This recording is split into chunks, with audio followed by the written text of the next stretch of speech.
sejarah pitung di masa kecil. Iya. Kita pengen denger nih Bang Haji. Oke. Gimana versi Bang Haji tentang pitung di masa kecil? Oke. Oke. Baik, Kita baik. ngobrol-ngobrol di sini ya. Iya, iya. Ya. Ya, gimana Bang Haji, menurut Bang Haji dari hasil penelitian Bang Haji tentang pitung di masa kecil? Silakan Bang Haji.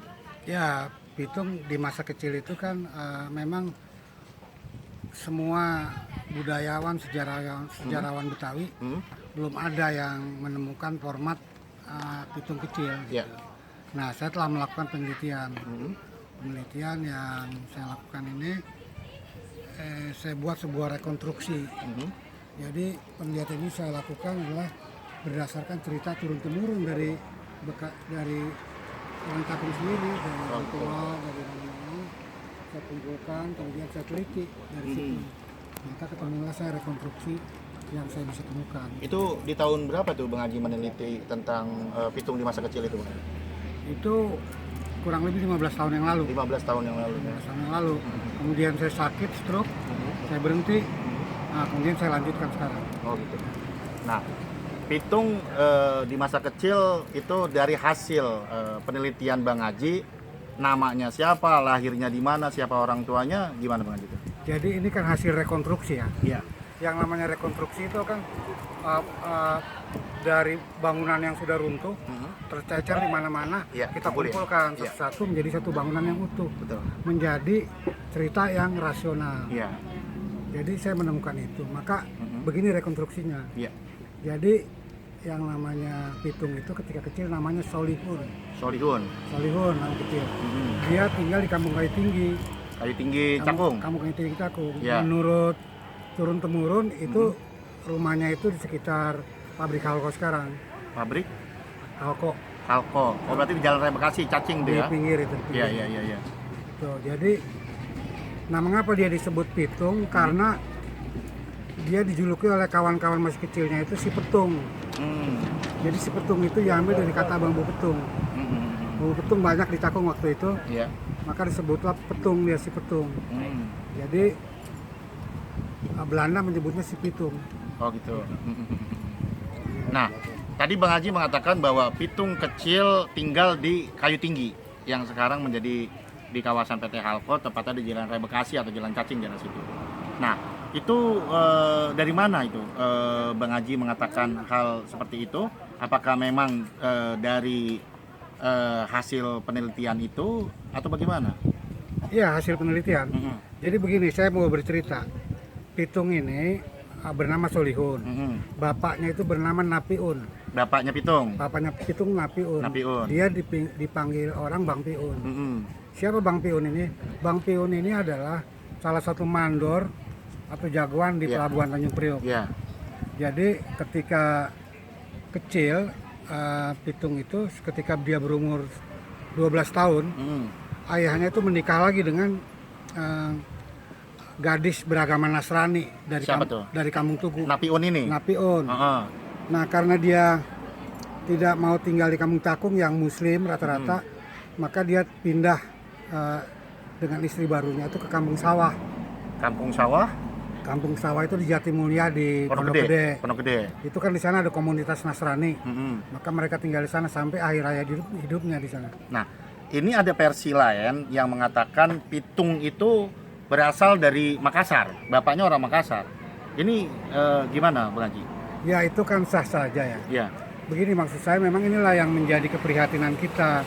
Karena banyak sekali versi tentang si pitung.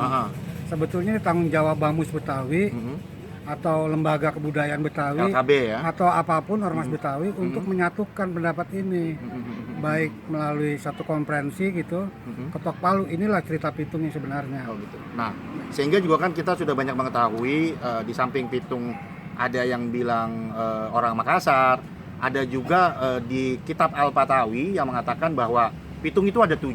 Bagaimana menurut Bang Haji? Ya, itu juga versi juga. Betul. Tapi apakah mereka melakukan dengan penelitian atau tidak? Itu yang harus dilakukan. Kalau saya melakukan penelitian, jadi mungkin secara ilmiah bisa dipertanggungjawabkan. Jadi cerita pitung ini kan bukan cerita fiktif, Betul. bukan cerita mengarang-arang. Iya. Pertama, dia ada dalam catatan koran-koran Belanda waktu itu ada. catatannya itu ada di Arsip Nasional, bisa dibuka ya. Kemudian dari mana kita dapatkan lagi? Dari cerita Rancak Si Pitung. Kalau ente dengar lagu Rancak Si Pitung, itulah cerita Si Pitung. Karena Rancak Si Pitung itu dibuat oleh seniman pada waktu zaman Si Pitung gitu loh. Jadi bahasanya pun masih kasar. Misalnya disebut jenazah itu bangke. Itu bangke zaman dulu ya, bahasa normal gitu. Nah, terus Bang Haji, tadi Bang Haji mengatakan bahwa Pitung nama bapaknya Napiun. Nah, kalau dari ibunya memang asli orang Cakung atau bagaimana nih Bang Haji? Ya, dia sih orang Cakung. Jadi ibunya namanya Sopina. Sopina. Dipanggil Popina. Popina. Jadi Bang Napiun ini punya adik bernama Haji Napiudin. Tinggalnya di Marunda. Oh, gitu. Dia itu seorang nelayan, juga sebagai pengumpul ikan, juga sebagai pedagang. Maka dia dipanggil Juragan Sero. Juragan Sero. Atau Juragan Pedagang Ikan.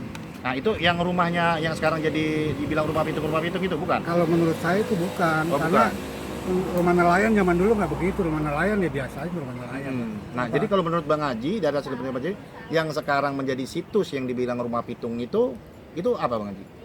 Saya nggak tahu ya, itu mungkin kreasi dari pemerintah daerah ya. Oh gitu. Untuk menciptakan sebuah situs. Memang diperlukan karena Pitung ini kan ikon orang Betawi ya kan. Siapa lagi yang menjadi diidolakan selain itu. Nah, kemudian adik bontotnya itu bernama Naipin. Adik bontotnya dari Napiun. Tinggalnya di Rawabelong. Gitu.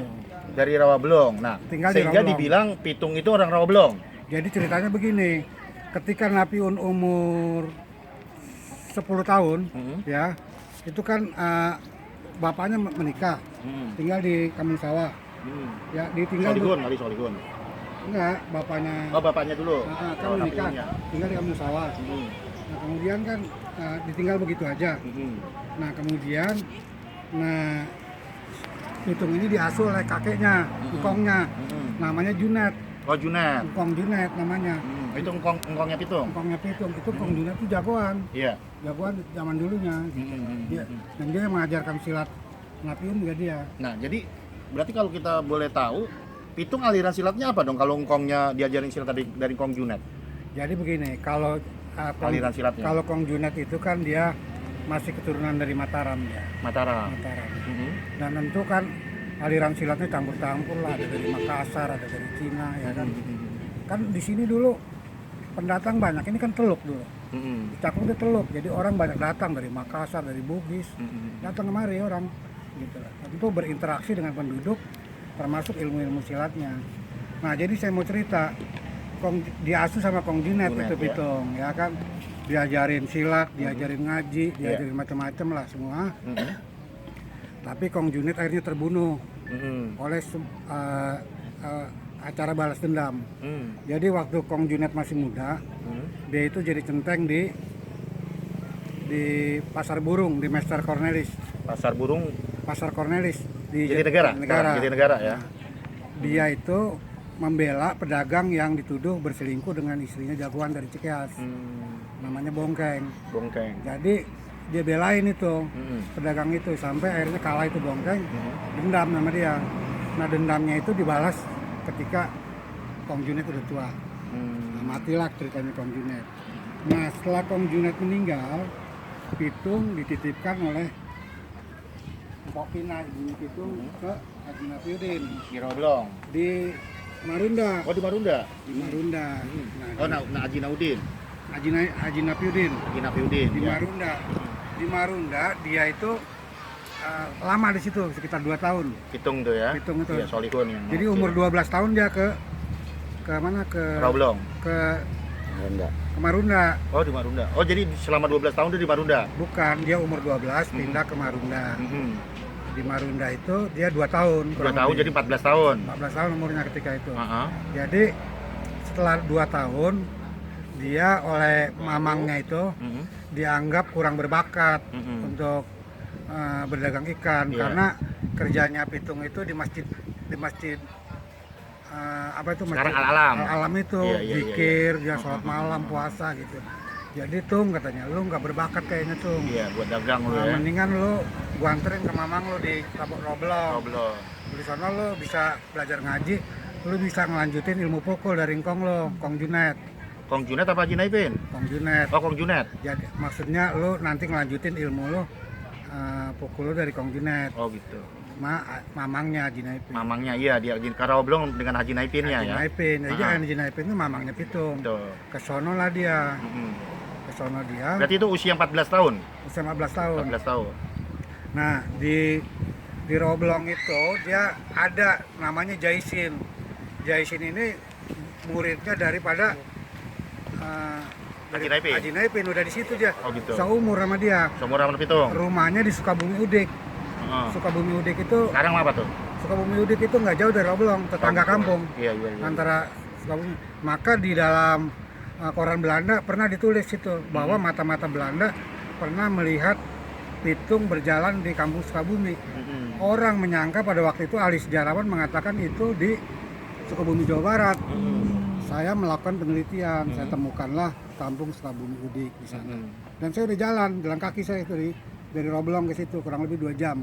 Dari Rawabelong ke Kampung Sukabumi itu. Nah, gitu. Jadi dia berguru bersaudara dengan Jaisin. Gitu. Jaisin ini dia dari keturunan Banten. Jadi satu perguruan tuh ya. Perguruan. Mm-mm. Nah ceritanya udah biar aja terus aja. Nah udah gitu ketika siapa? Haji si Junet. Itu